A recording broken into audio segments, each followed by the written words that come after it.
Hey there, Wargamers, Justin our Paint here, and today we're going to check out some Mundus Imperialis.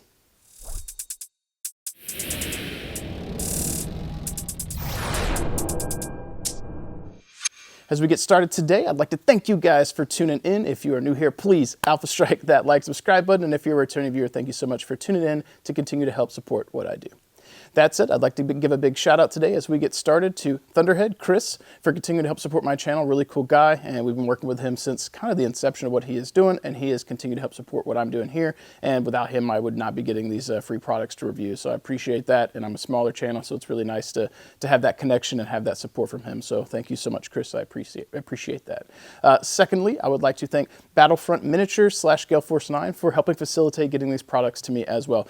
So not only does Chris kind of get to help cherry pick some of the content creators that he would also like to see products sent to, that company sends them to me, and you know, it's not free for them, it was free for me. These are free products, but they also listened to what he recommended and sent me free products too, and without them I would not have these either. So they have produced them, they have shipped them, and they ate all the costs, so thank you guys, I appreciate that. Trying to do content here on YouTube can get costly when you're trying to buy onesie twosies of everything that comes out, especially things like this that can be a little bit expensive. It adds up. It's really nice to be able to get some to be able to do content for you guys and raise some awareness for the product. So big shout out again to Chris from Thunderheadstudios and Battlefront Miniatures / Gale Force 9. Thank you guys so much for sending me stuff here to review on the channel. Next up, for our next February 8th release, which as this video goes live, I don't think I've met that release date, but nonetheless, we have got our Administratum Damaged and Destroyed building and our Librarium Damaged and Destroyed as well. These particular sets are going to be a juxtaposition to the previous ones reviewed in that these are a little bit larger in terms of board fill, and that's why I've kind of separated them in terms of a different review for you guys to see. So we got a little small stuff in the previous review, and this one, some larger stuff. All right, so getting into the larger terrain pieces here, or at least the medium-sized ones relative to the previous stuff we looked at, we've got our Administratum Damaged and Destroyed and our Librarium. So let's go ahead and get the wrapper off of these, and we will check them out.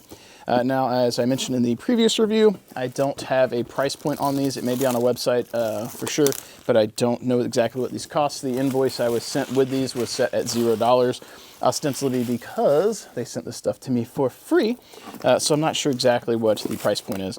Now, I don't generally review things that I wouldn't also be interested in buying myself, so I think immediately out the gate, you guys probably, and a little ASMR sound there, probably assume that this would be a product I would be interested in, and yes. So through our video today, I will probably talk some about that because it's always a do I have time, what is my time worth type situation, what do I want to be spending it on, and this stuff saves me some time because then I can worry more about painting my minis and playing versus building terrain. So that said, we've got our two boxes here without so much of the glare. Let's go ahead and get them out and show you what we've got. So first up, we've got our Administratum Damaged and Destroyed. Pull these bad boys out and then give you guys a quick peek at the box here. Boom, boom, boop.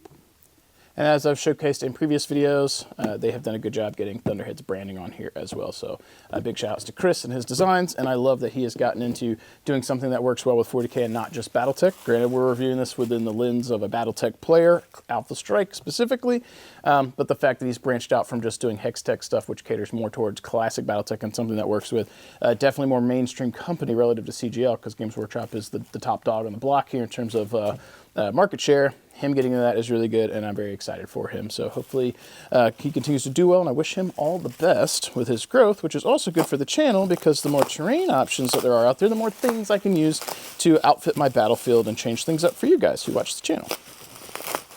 So let's get this out. This is going to be the ruined portion, or destroyed portion of the damaged building. So there is our base. And again, this is the Librarium. And now we'll get the damaged version. Ooh, blade got a nice depth into that one. Oh, this one's actually hollow relative to the other ones that I have checked out thus far. So here we go. Checking that out. Looks pretty nice. Let's go ahead and get a little bit tighter here so you guys can see. And as with the previous smaller ones, the same visuals here in terms of paint. You've got your silver here, some dry brush, some spot details, and so forth.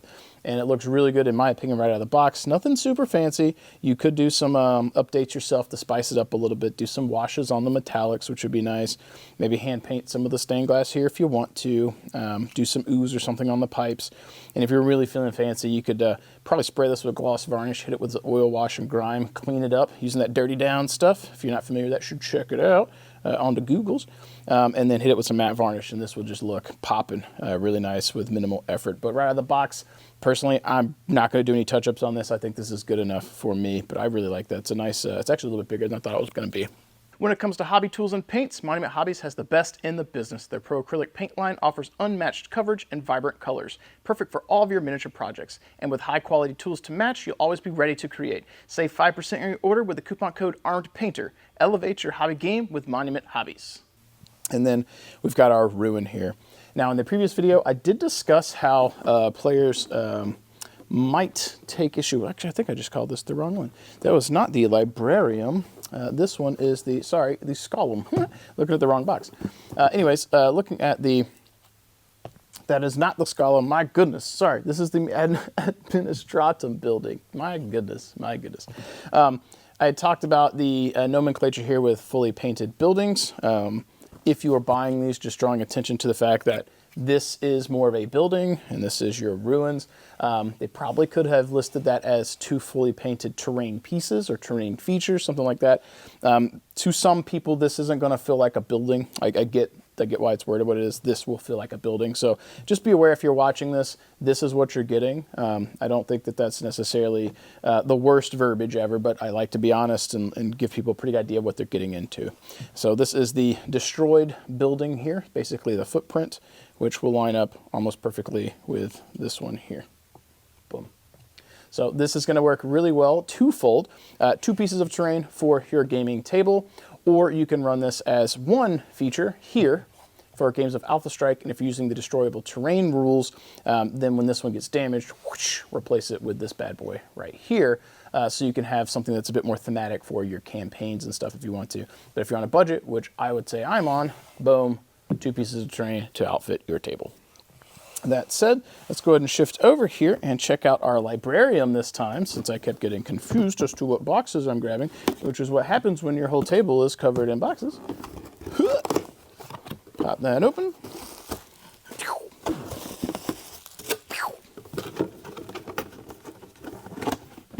Give you guys a peek at the box. Yep, and again, got our Thunderhead branding. Boom. Let's go ahead and get these bad boys popped open.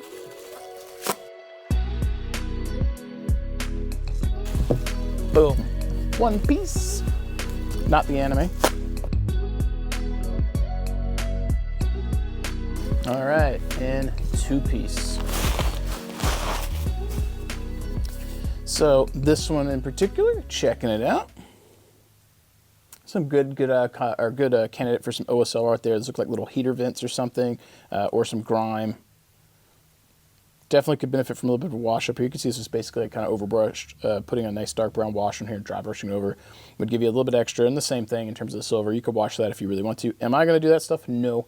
But if you really wanted to spice these up, you definitely could. And this one's also hollow, like that one. The previous small ones I did were not hollow. Now, I could tell you, because I've had some of these get dropped and broken, I would try hard not to drop these. They're probably reasonably durable, but if you drop this on a hard, like, wooden floor or concrete, you might, break some of these, because this is some kind of resin, if I recall. So, and then you've got your destroyed, basically destroyed building here, or ruins, rough terrain, whatever you might use it for games of Alpha Strike.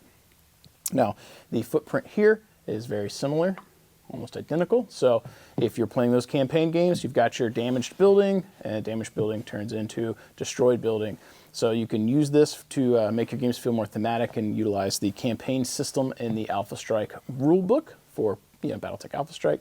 Or if you're on a budget, just use both of them and position them in different areas around the table. I would probably position these kind of like this, or maybe like that or something on the table, so it looks like it's part of like a courtyard, or this one's the Scholem or the library type stuff. So having these set up to look like it's part of like a college campus or something like that, where the smart people are doing stuff, would be kind of cool on the table. So let's go ahead and give a quick visual of a rough footprint with a little bit of space between these, what you can expect to be getting here. A little bit of space there, but that is approximately 16 inches or so. over here, give or take. So if you're spreading those out and having a little bit of spacing between them, let's say, 3 to 6 inches, something like that, you can see, kind of get an idea of roughly what your board coverage might be. So you're definitely probably going to want to get a couple of kits or a couple of things from this if you want maximum board coverage. But I think with the previous 3 I reviewed plus this, you can get some nice board coverage pretty quickly, and maybe check out some road options for laying down some city roads for your table. And that will help you put something in between them, or maybe some scatter terrain. Now, before we wrap up here, let's go ahead and give you guys some heights, because some of you guys might care. So this one is about 1.5, and that's to the top of the railing there. So if we're going a little bit lower, so not too much difference. So I would count this roughly as height 1, and this one's probably gonna be close to height 3. Yeah, so actually close to 4. So definitely pretty tall. So maybe like 1, 2, 3-ish. And then in terms of scale, you've got your Atlas here. So 100%, that big stack is going to block him. He could also almost fit up here. It's unfortunate that is not deep enough for a base, but this wasn't designed initially for Battletech. We're just using it for Alpha Strike, but he could 100% stand up there with no problem. So with a little bit of wobbly model, you could 100% get some stuff up there. It's going to be kind of leaned into this so that they don't fall. In terms of the rough terrain here, we've got our little Atlas. So you can see kind of height where he's going. And he could 100% stand on top of that with a little bit of wobbly. Whoop, I say 100% and then he wobbles right off, but you could use this for some walking through. I probably wouldn't stop on top of this very often, but I would just count this as rough terrain for walking through. And getting some height for this one here, the Scolum. There's almost roughly 1.5, and then roughly close to 2.5-ish. So this one could definitely be roughly height 1, roughly height 2, and you've got your Atlas here for scale. So basically blocked at the height 2 level, and then that right there. So not too bad. And then with the rough terrain, same idea. I feel like in the past I've not done a good job in having miniatures on hand to show scale, so I wanted to make sure I had a guy for you guys to see. An Atlas is iconic, and anyone who's doing stuff with the new Battletech minis has probably got an Atlas sitting around. So, and there he is standing on the rough terrain. This one's a little bit easier because it's almost flat, except for that right there. This one's kind of got some waves to it with the debris, so it's a little harder for a mini to stand, which is fine. It's, it doesn't have to be perfect when you're dealing with 3D terrain. Minis can have a little bit of wobbly model syndrome, but that's the trade-off when you're playing games of Alpha Strike versus Classic, which has the hex maps. And closing here, one thing I will say is, again, I don't know the values of these, but you have to ask yourself what it is you want to get out of it. So if you're interested in the hobby, you could build and paint your own terrain. But if you're interested in the hobby, you could also supplement with this and other terrain hobby projects you're doing. Paint these up and make these look really nice and take them to the next level if you wanted to. If you're a gamer on a budget, this could be a little bit cost prohibitive. Again, I don't know what they cost, but money is money. But you get a variety of buildings here. So, each one of these boxes has 2, which is nice. And then if you're trying to immerse yourself in a more campaign-esque system, the efficiency of the table or dollars per building for table coverage, I could word things better. You've got these, which can be used for your campaign systems as damaged building and then destroyed building, so you can use the damaged and destroyed building rules in the Alpha Strike rulebook. So if you're a gamer on a budget, use these as individual pieces. If you're working on a campaign system and want to use those rules, use these as destroyable terrain in your games of Alpha Strike. Now for me, I think these hold value because while I do paint, I want to spend more time hobbying and painting on my minis than I do on terrain. As a trade-off, the older I've got, the less time that I have for hobbying, and I want to spend it on the stuff that I'm most passionate about. So these guys get me to a happy mark on the table quickly without having to spend too much money. And the money that I would be spending on this, I have to ask myself, how much time would I be spending building and painting terrain versus how much I spend on this, and equate those values.